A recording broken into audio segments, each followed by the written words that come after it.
Eta gaurko aktualitatearen bilduma minutu batean egiteko erronkari helduaz, zer demontre gertatzen ari ote da, Kalifornian ere ez da ertzainik ez, eta ertzaintzaren barne krisiak Jaurlaritzaren gobernu bilera ataria bera baldintzatu du. Gaur Eusko Alderdi Jeltzaleak eta Jaurlaritzak ordea hauxe diote.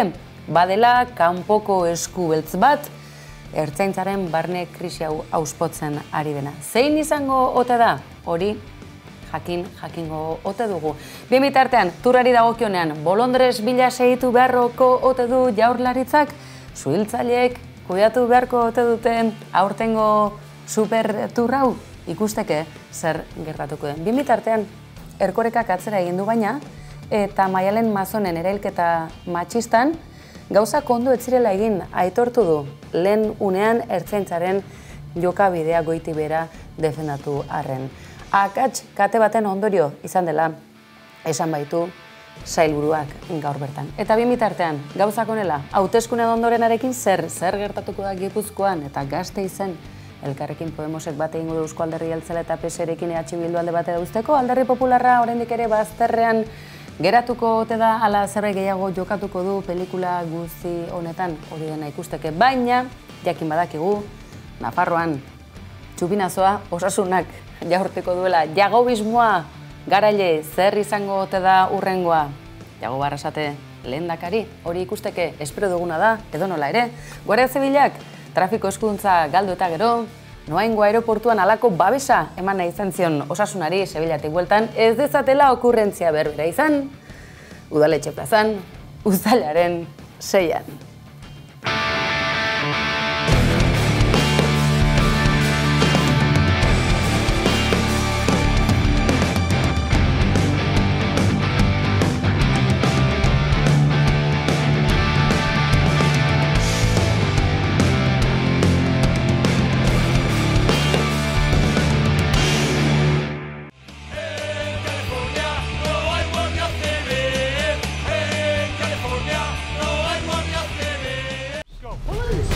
It's just up to them.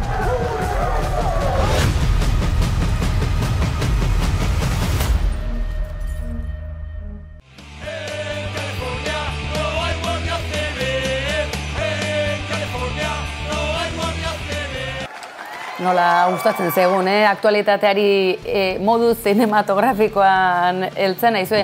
Irudi horiek Netflix plataformatik lapurtutakoak dira, eta hain zuzen ere gidoilarien greba garaian induskatutako materialaren ondorio. Besteak beste, poliziaren barne ustelkeriari buruz egindako hainbat serieetako gidoilaria bera ere kaleratu dutelako azken hilabeteotan grebarekin bat egiteagatik. Baina greba egin aldezake ertzaintzak, galdera interesgarria, eta greba edo protestan ari diren ertzainen jokabideak zuzenak ez badira, zer nolako jokabidea izan beharko luke ertzaintzak, zenbat galdera, eta neko korapilatsuak, ez da? Eusko Alderdi Jeltzaleak eta itxaso atutxak zehazki, Jaurlaritzarekin bat egin dute, esku beltz bat omen dago guzti honen atzean. Edo nola ere, Urkullu aste honetan egindako adierazpenek, batu egin ditu, orain arte, akaso zatikatuta zauden sektoreen ezberdinak. Eta zein da orain mezu nagusia? Lan baldintzak ez direla nahikoak, eta besteak beste lehendakariak Arkautin egindako hitzartze horretan harrokeriaz jokatu zuela. Gauzak honela, aizue, zer gertatuko ote da turrarekin? Bolondrez lanak egin beharko ote ditugu uztailaren lehen asteburu horretan. Egia da, bolondrez lanaz harago, izugarrizko eragina izango duela, trafikoan, garraiobideetan oro har eta Euskal Metropoli nagusietan eragin horrek asko eta askoren egunerokoa aldatuko duela. Guzti hau mahai gainean izan da, azenolako hor dagoa duen Jaurlaritzak une honetan. Baina akaso, ETBek berako beto kontatu dugu, ezta? Hasita datoz azken asteetan ertzaintzan, agenteek egunotan egindako protestek giroa erabat gaiztotu dute Arkautin. Eta lehendakariak protestok zuzenean aipatu ezpaditu ere, zorrotz hitz egin du gaur egun ertzain izatearen esentziaz. Ertzaina izatearen arrazoiak aldatu aldira, ertzaina izatearen sentimenduak, baloreak aldatu aldira, ertzaintzaren zentzua aldatu ote da. Errespetua, konpromisoa eta profesionaltasuna eskatu die behin eta berriz agenteei. Konpromisoa, profesionaltasuna eta errespetua. Hauek betetzen ez badira ertzaintzak, nekez beteko du euskal gizarteak ezarri dion zeregina, bere segurtasuna bermatzea. Eta esan du ertzaintzak ezin duela herritarren konfiantza galdu. Eman diezaiogun eskua eta ez bizkarra gizarteari. Eskua baina ez bizkarra, esku muturrekoan Jusapolen ikurra zeraman polizia agentea da zuzen ere, egunotan ertzainak ikusi ditu, Gasteizko legebiltzarraren inguruan batzartuta, horrek ere zer esana eman du, han egon ote zitezken, zergatik etzen halakorik ekidin, begira bestela, askoz ere kopuru txikiagoan elkartutako gazte independentistekin zer nolako jokabidea duten bestelako agente batzuk gogoratu eskuturreko kontu honetaz, Lasai, lasai, lasai.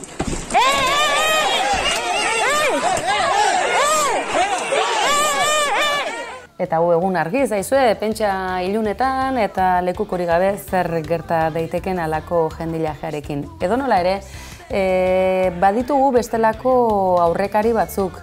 Eta besteak beste, Blue Lives Matter bezalako mugimendu eskuindar polizia estatu batuarraren baitan sortutako, Black Lives Matter mugimenduaren aurka sortutako, mugimendu horren ikurrak ikusi ahal izan ditugu baita Euskal Telebista kate publikoan ere. Zer esana eman izan dute hainbatetan lelo edo eslogan ezberdinak soinean daramatzatenek kendu edo eta parte hartu ezin izan dutela saio ezberdinetan. Kasu honetan baina, baserria zeritzon super programa interesgarri honetan parte hartu zuen ertzaintzako agente honek, hauxe zeraman soinean argi ikusi dezakezuen bezalaxe. Kontua da, guzti hau gertatu den garaietan ez dela, akaso Jaurlaritzaren gandik ezer berezirik entzun, eta orain badirudi auzi honek leher egin duela eta konponbideak behintzat adostasun zabala beharko duela.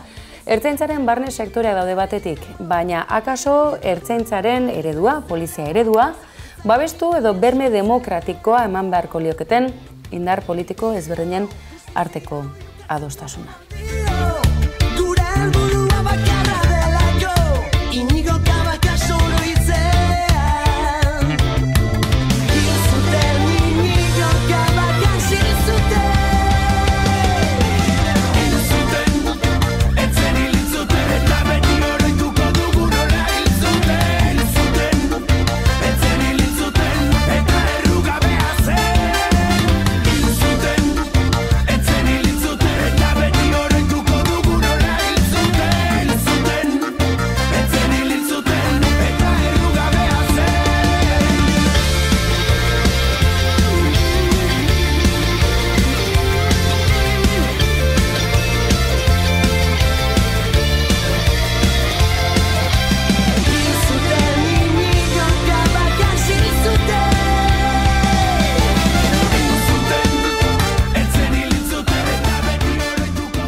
Por los otros 37 H. Bildu, usted ha dicho 44, entonces en la carta que han mandado los 7 dicen que muchos de esos otros 37 estaban hasta ahora penalizados por el argumento ese que se inventó Garzón de que todo es ETA.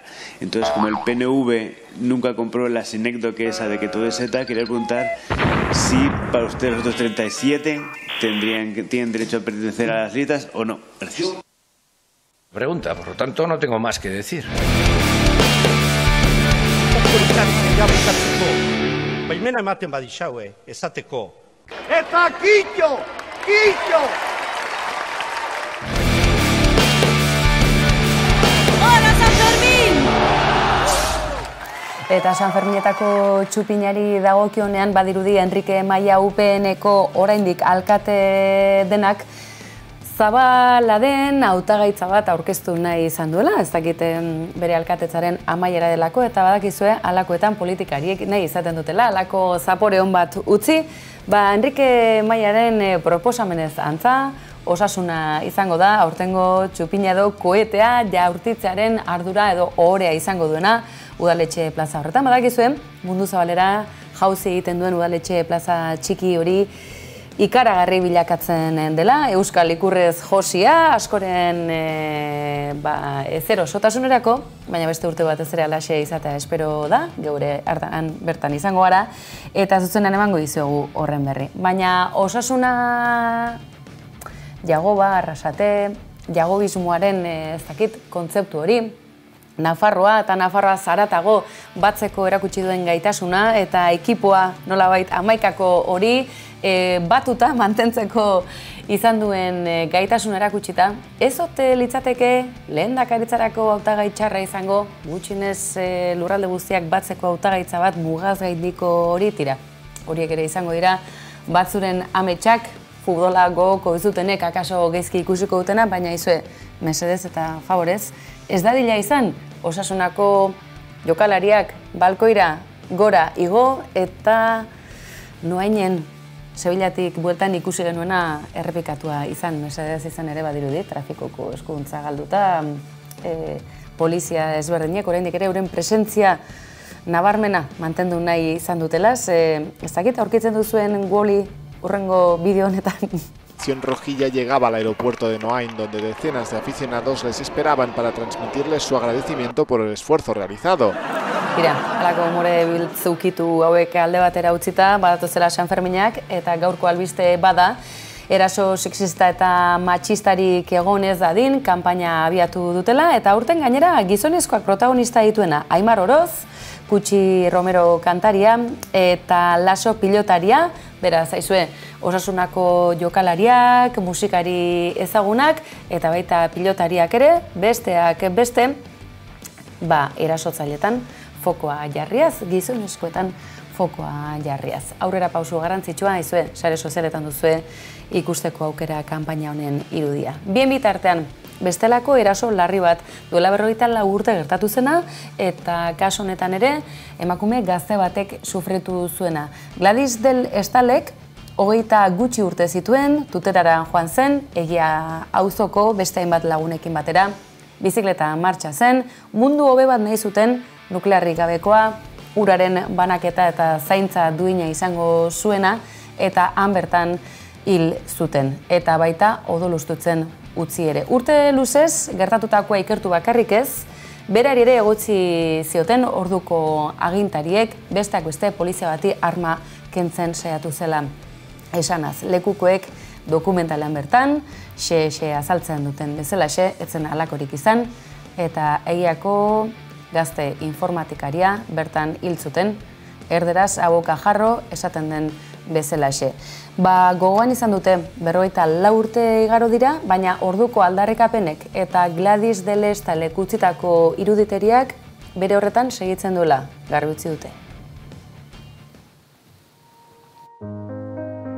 Algo tenemos que hacer para demostrar nuestra indignación ante esta intervención policial. Entonces llegamos al puente del Ebro, damos unas 6 personas, 4, 6, 8 personas que decidimos hacer una sentada. Está Gladys del Estal. Se acababa la fiesta se acabó. Se pusieron delante, sentados en el suelo, sin hacer nada, 7 personas, 6 o 7 personas. Nosotros ofrecíamos esencia no violenta, pacíficas. Gladys no se levantó según estaba sentada, porque cayó allí mismo. Le pegó el culatazo y después le pegó un tiro. Sin más, sin más.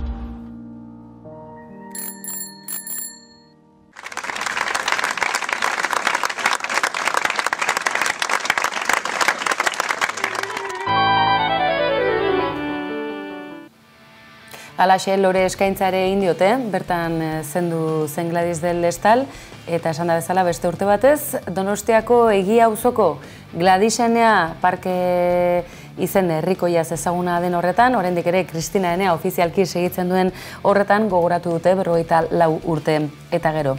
Minutu batean bilduta orduko gertaerak.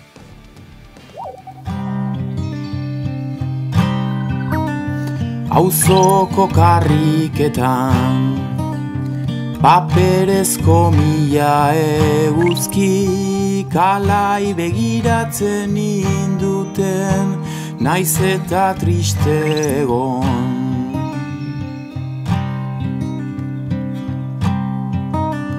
Ekainak iruko izotza, biharamuneko bihotza, bizia egin zizuten motza, azida zuaitzean ostotza, parke kolore derrenari entzun diot gaur zure ahotsa.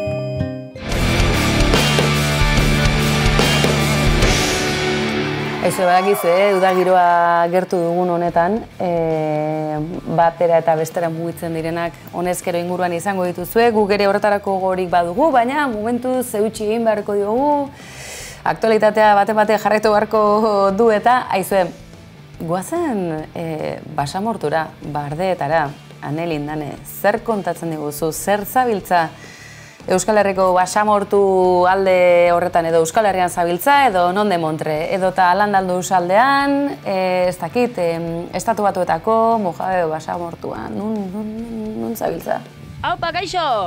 Haupa zuek, ez, nien nago bardeetan, ni Urdaibain nago. Hauze Urdaibai dugu, baina badakizuen nola dutzen gauzak orain aldaketa klimatikoarekin. Hori bai, kaza batzuk ikusi ditut, kaza bombardero batzuk ikusi ditut, ez dakite gerran bagauden, ez dakit zer daukagun bakiala gerra, baina nik badaezpadan egin dut puzkerra. Militarrik ikusi duzunik ezinuka, bardeak hori dute, ezta? Alde exotiko hori esan genezake, Espainiar ukitu hori, Nafarroan beti badute ohitura hori, ezta? Espainiar batasun horretan, Nafarroan begiko duten puntu estrategikoak kokatzen dutelako, zer moduzko giroa dago hor bertan, zer nola ikusten duzu kontua? Nik zintzoki esate dizuet, ez dut ulertzen nola hemen bizi diren artzain eta bueno, hemen basamortuan bizi diren pertsona guzti hauek ez dituzten harriak hartzen eta ez dizkieten harrikadak botatzen kaza bombardero naskagarri horiei, mesedez. Osea, etzen ja soilik kazek egiten duten zarata. Zarata hori gainera benetan beldurgarria da, osea, emoten du pelikuletan entzuten diren orain sartzen dituzten zarata horiek bezalako xeak, monstro erraldoi bat agertzen direnetakoak, halako zarata grabeak, baino metalizatuak, halako gauza arraro bat, eta horretaz aparte, bombak botatzen ari ziren, bombak, mesedez, hau erreserba natural bat dela. Osea, gero eta hortik bat zegoen lakutxo bat, eta esan dut, ostia, jarriko naz amenen bolaz eta hartukot bainito bat, dagoen bero honekin, ez? Eta ez, dana karteletaz beteta, ez bainatu hemen hegaztiak daude, eta babestu behar diren hegaztiak daude, eta gaurri hauek hor bombak botatzen, hortxe bertan, mesedez. Mesedez, noiz de Mondre alde egiten duten emetik. Ez ditugu hemen behar. Ez, nahiko gai gara gure basamortuak eta gure giro naturalak eta gure inguru naturalak zaintzeko. Zalantzarik gabe, Euskal Herria ikaragarri anitza da, eta Euskal Herrian danetarik daukagu, aritzak, pagoak, toki ezeak eta obesek bezalako toki lehorrak. Zoragarria da. Handik ez oso urrun, Gladys del Estalen eriotzaren ekitaldiak izan dituzu, orain egun gutxi, 54 urte igaro dira, baina gauza batzuk ez dira asko aldatu, edo okerrera egin dutela esan genezake, mehatxu nuklearra, uraren negozio erraldoia, etorkizun eskasa, akaso. Baten batzuk diote planetaren akabera datorrela. Akaso esan beharra dago giza espeziaren amaiera dela mai gainean duguna, eta akaso ez da zertan tragedia handia bat izan? Ba bai, hala da. Oraindik ere mundu hobe baten alde borrokatzen duten guzti hoiek zigortu egiten dituzte. gauzak zoritxarrez ez dira gehiagi aldatu, baina aldatzeko borrokan jarraitu behar dugu Gladys egin izan zuen moduan. Bera, eredu izango dugu beti. Ederki, Ane Lindane, kolpez kolpen, bardeetatik, konexioari amaiera eman aurretik gauza garrantzitsu bat dugu. Azken asteetako analisietan aipatu dugun bezalaxe, hauteskundei tarte handirik ez dugu gaur egingo, baina boxeko zure laguna hortik zehar ez duzu aurkitu, ezta? Ze ikusi dugu sare sozialetan, oraindik ere arrastoak segitzen duela, eta baten bati zaizkiola gustatu zure iruzkinak, tira? Humore azidua eta emakumezkoek egindakoa, ez da izaten ez, askoren gogokoa, ez da? Zuek zergatik uste duzu onaino etorri naizela. Boxeko ipotxaren bila nabilelako. Hemetik dabil, kabroi, que se esconde por kabroi. Ane Lindane, besarkada eta muxo handi bat, eta itzuli mesedez osorik basamortu eder horretatik, Euskal Herriaren ertz eta paraje askorentzat ez ezagun horretatik. Egunkaria herritarrek sortu zuten eta berria ere bai, eta herritarrei esker. Eta gure erronka nagusi independentzia mantentzeko azkenean herritarren babesa da eta babes ekonomikoa ere bai. Ikusi duzuen bezalaxe, Amagoia Mujika, berria taldeko lekukoa hartuko duena, zuzendari berria izango dena, eta erredakzioa goitibera ondo ezagutzen duen kazetaria, egunkaria eta berriaren ibilbidea ondotxo ezagutzen duena eta sobera prestatua, hala eta guztiz ere, gizonezkoen mundura jauzi egiteak, badu bai bere erreparoa beti, baina ziur, talde honak babestuta datorrela Amagoia Mujika, eta noski, geure ere izango du. Etorriko ote zaigu, inoiz kolpez kolpeko platora berriako zuzendari berria.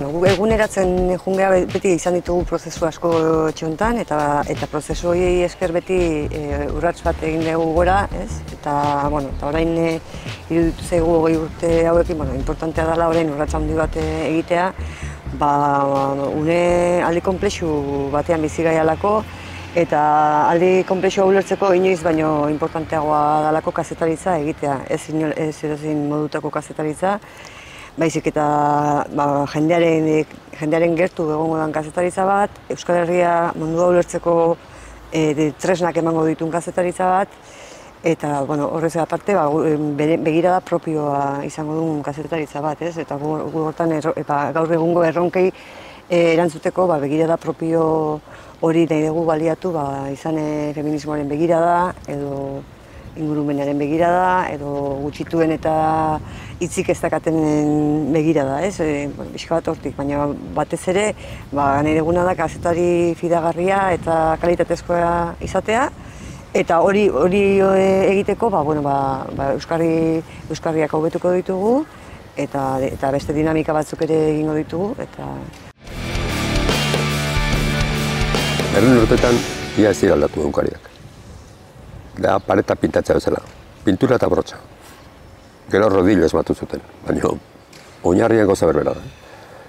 Gero etorri da teknologia, etorri da offseta etorri zen, eta gero etorri zen ja ordenagailuak, eta etorri dira orain ja digitalizazioa. Eta gaude kazetaritzan adimen artifiziala aplikatze bezperatan ez, ataritan gaude, eta horrek ekarriko du sekulako aldaketa. Eta orduan aldaketak dira garai baten baino maizago ematen dira, ez? Eta gero eta zarkituago gelditzen zaizu produktua. Gauzak efimero dira, eta orduan eskatzen dute gainera ezagutza teknologiko handia, ez? Dena den, gero eta gauzak gehiago mugitzen dialako, aldatzen dialako, eta esanik ez sare sozialen eta eraginez, informazio goldea etortzen da, eta kaka, edo lasto asko, eta hor bai gure papera importante dela gero eta gehiago jakitea zer den gazetaritza, eta esplikatzea jendeari hau da, hau da gertatu dana, eta gakoak hauek dira, eta irizpideak ematea, ez? Nik uste hor bai daukagula etorkizunean zer egin garrantzitsu bat.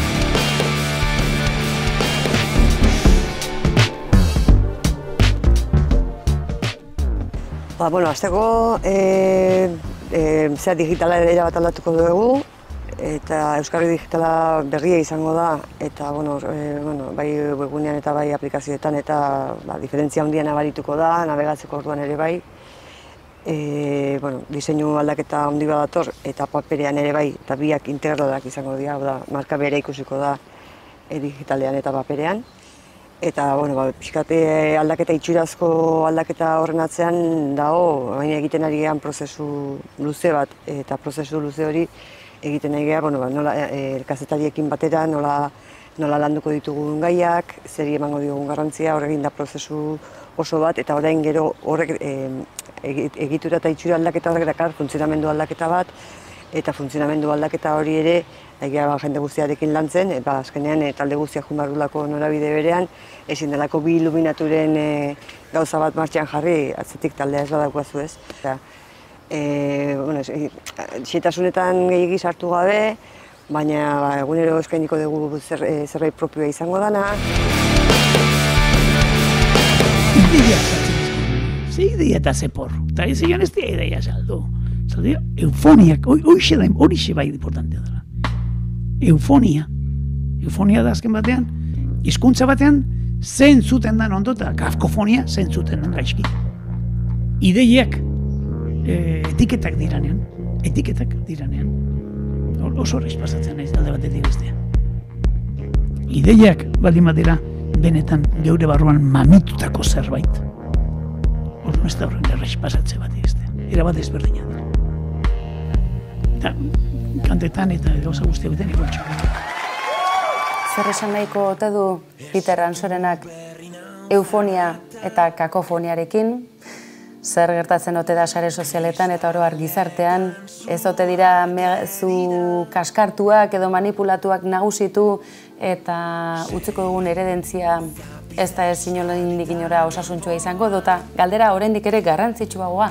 Zergatik Basilika bezalako podcastean ez diote azpitik txistulari banda jarri, ez, filosofatzeko tarte hartu dutelako eta gauza interesgarriak ere badakartza Peter Ansorena ezagunak. Aizue, bagoazela, gaur ere joateko ordua aldu zego, baina lasai, bihar bueltan izango gaituzuela, berriz ere matraka emateko prest, astelenetik ostiralera, egunero duzulako hemen kolpez kolpe antenatik albistegi azido, alik eta profesionalena, zintzoa eta fidagarriare gure ukitu azidoak lagunduta noski baietz. Eta bukatzeko, hasi dugu turraren aipamenarekin, uztailaren lehen asteburu horretan, Euskal Herria zeharkatuko duen turre famatu horrekin, baina egun horietan bertan, izango duzue bestelako itzordurik, hori Irisaren izango da, EHZ eta Euskal Herria zuzenean festivala, eta honezkero kartela osatua dute, segidan dituzue, aurtengo talde nagusiak, ikuskizunak, antzerki obrak, zer nolako mintegi, bateratzeko gune, aizue,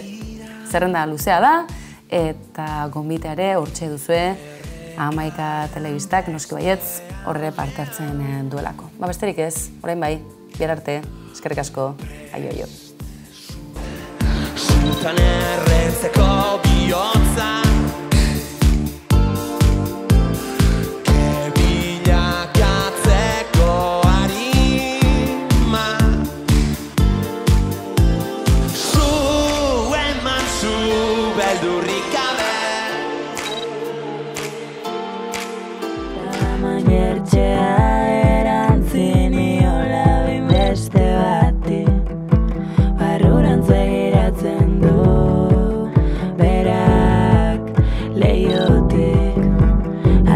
kotxe horri baten maitatu zuen aspaldi kotxe horrikoak ikusi du